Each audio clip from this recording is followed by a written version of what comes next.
Travis, you talked with your brother about saying this year's team, in your eyes, could be better than last year's team. Can you just expand on what you meant by saying that? I just think the chemistry, how together we are, how much we're willing to fight for each other.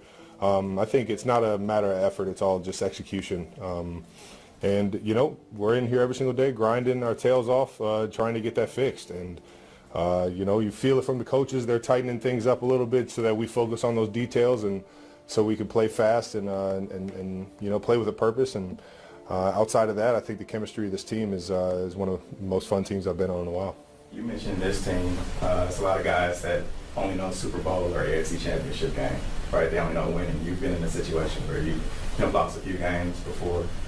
What's the mindset like, and what's your, I guess, what do you say to those guys? Well, I don't know. I think every season is different, right? Adversity hits you in different ways every single year, and you know, the ups and downs of the season kind of mold you as a group. So, not to say that these guys don't know how to fight through anything. It's just you know, you have to understand that, you know, just that every single season is different, and that, you know, our obstacles are going to be different, and sometimes it's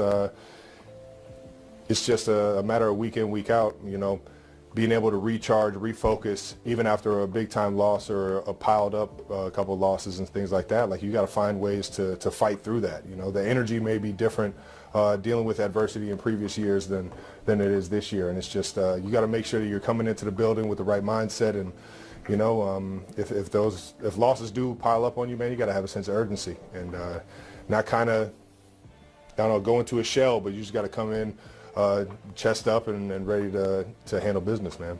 Do you, Travis, we all know how the season started with guys being banged up and not having everybody together, at least on offense. But over the course of the year, have you seen defenses approach you guys slightly differently now?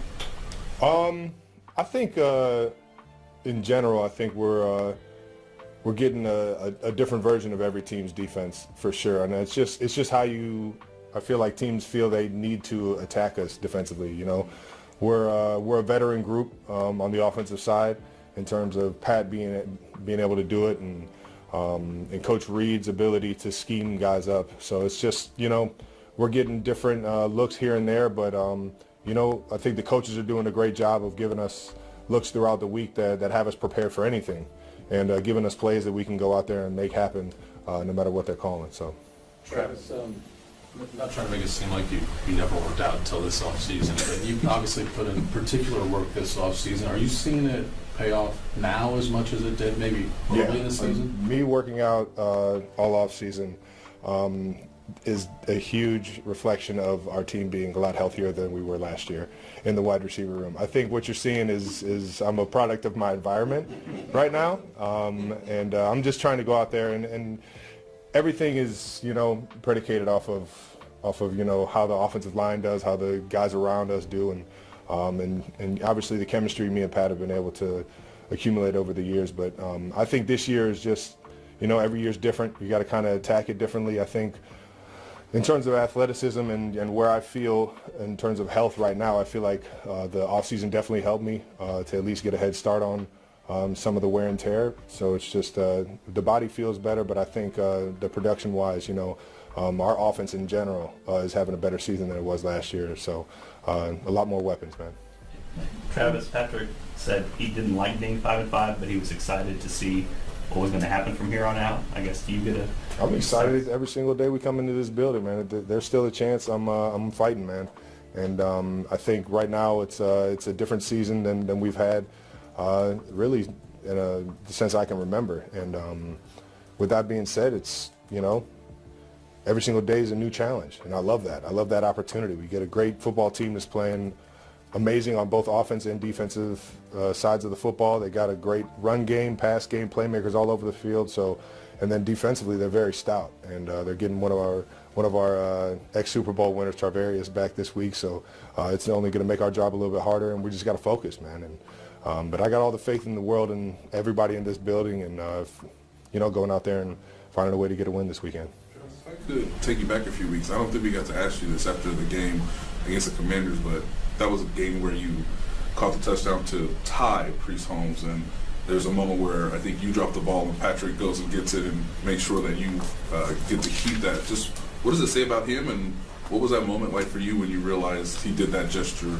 That's my for you? guy. He's been known to make sure that guys get those memorable or the memorabilia that's could be personal to them down the road, but yeah, that's just it's one of those things Pat's good about is his awareness is crazy. He knows when guys are getting their first touchdown or when they're getting their 84th or whatever it was I got. So yeah, he's unbelievable with stuff like that, and it's just another reason why he's one of the best teammates I've ever had. Have you had time to reflect on actually being the record holder now? No. Trying to win a football game this week. Couple more. Travis, you're obviously not under contract for next season. Just with the way you feel right now, what are your thoughts about that? And just timeline-wise, when would you want to talk to the Chiefs about whether you're coming back or getting a new contract then? I think, seeing my brother go through it and seeing, I don't know, just how the league works. The season kind of restarts in April, and I want to give the Chiefs a good opportunity to, whether I come back or not, and vice versa, like whether they want me back or not. It's one of those things where I'd like to make that decision before they got to get draft picks and the free agency opens, so that it gives them an opportunity to go out there and fill the roster appropriately. So all that will be at the end of the season, and I won't be thinking about it until then. On that note, would you rather, go out? Because some guys want to do like the Kobe tour, right? Is that something that you... Listen, I love Kobe, man. Yeah. I love Kobe. I love everything about him, man. But that's not me. I like to take it day by day, year by year, and just evaluate it like that.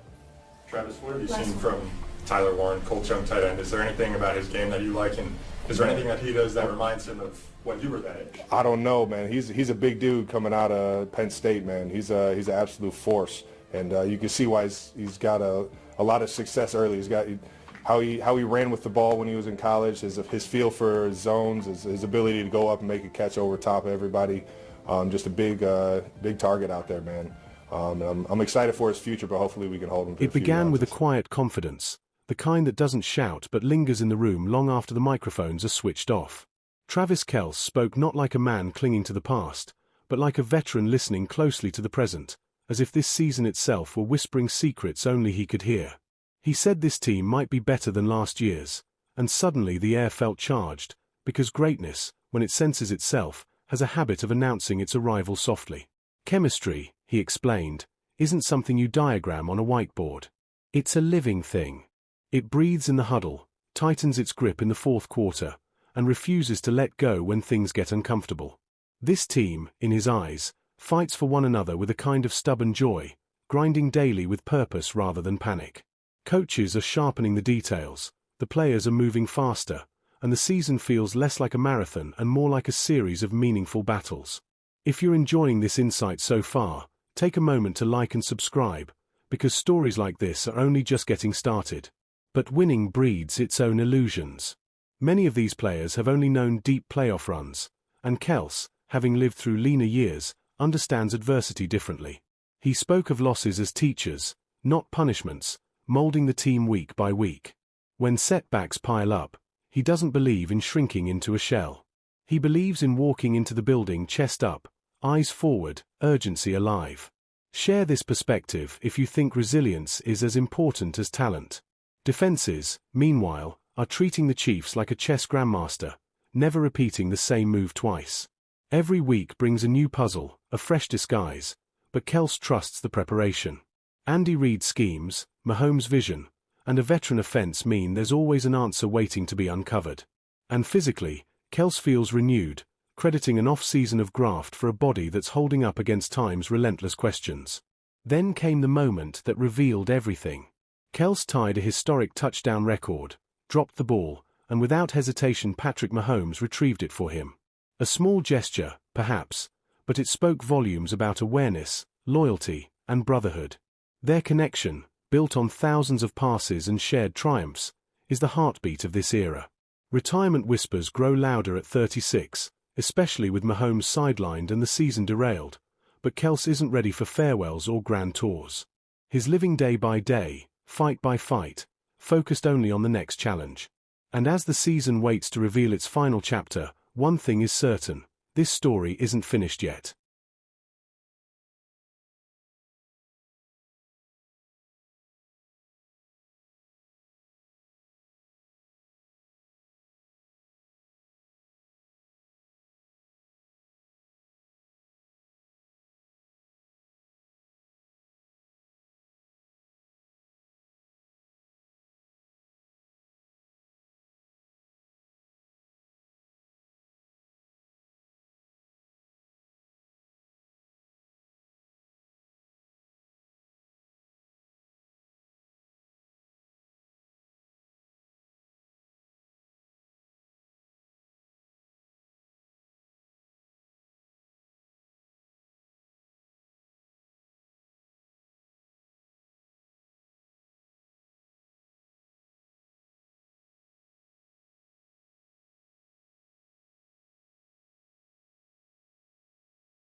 It began not with fireworks, but with a sigh.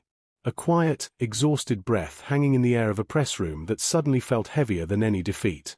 Tape reviewed, answers given, throats cleared, and yet nothing could fully explain the strange, unfamiliar feeling settling over Kansas City. This was a franchise used to January glory, not December reflection. If you're already feeling that knot in your chest, do me a favor and like the video, because this story deserves to be followed all the way to the end. Andy Reid spoke calmly, but the words carried weight. Patrick Mahomes, the heartbeat of the Chiefs, was heading to Dallas for a second opinion, a reminder that even giants are made of bone and ligament. Reid insisted Mahomes would attack rehab like everything else, head-on and relentless, but football itself seemed to lean in closer, listening. Injuries whispered, seasons shifted, and suddenly the future felt louder than the present. As the questions rolled on, the picture sharpened. A team out of sync, close losses decided by a penalty here, a mistimed call there, tiny fractures that cracked an entire season. Reid admitted what fans already knew but rarely heard aloud. When you lose close games, you search for answers because you're desperate to fix something that feels just out of reach. The Chiefs were still fighting, still evaluating young talent, still playing to win, because that's the American way, but the scoreboard had stopped listening. Then came the realization that cut deepest. No playoffs. No January run. No familiar march towards a Super Bowl stage. For Reid, it was frustration wrapped in honesty. Parity had bitten back, and the league had reminded Kansas City that dominance is rented, never owned. Yet even here, optimism crept in, personified as a stubborn old friend refusing to leave the room. And just when the story felt complete, Travis Kelce stepped back into focus. 36 years old, battered by a brutal season, visibly frustrated as he walked past young fans asking for autographs, whispering, "Not right now." That single moment said more than any stat line. Retirement had hovered before the season, but missing the playoffs changed everything. According to those close to him, Kelce isn't done. Not like this. Not with a season that felt like a nightmare instead of a farewell tour. Kelce wants one more ride with Mahomes. One final push to end things on his own terms. Next June, he'll marry Taylor Swift, but before vows and spotlights, there's unfinished business under stadium lights. Networks are already circling, eager to test him as an analyst, but even that feels like a footnote compared to his real goal. Restore the Chiefs. Rewrite the ending. If you're still with me, subscribe now, because this next chapter could be special. So here we are, standing at the crossroads of disappointment and determination. A wounded quarterback plotting his return. A veteran tight end refusing to fade quietly. A coach promising effort, evaluation, and accountability. The season may be ending without confetti, but the story isn't over. Sometimes, the most powerful comebacks begin when the crowd thinks the curtain has already fallen.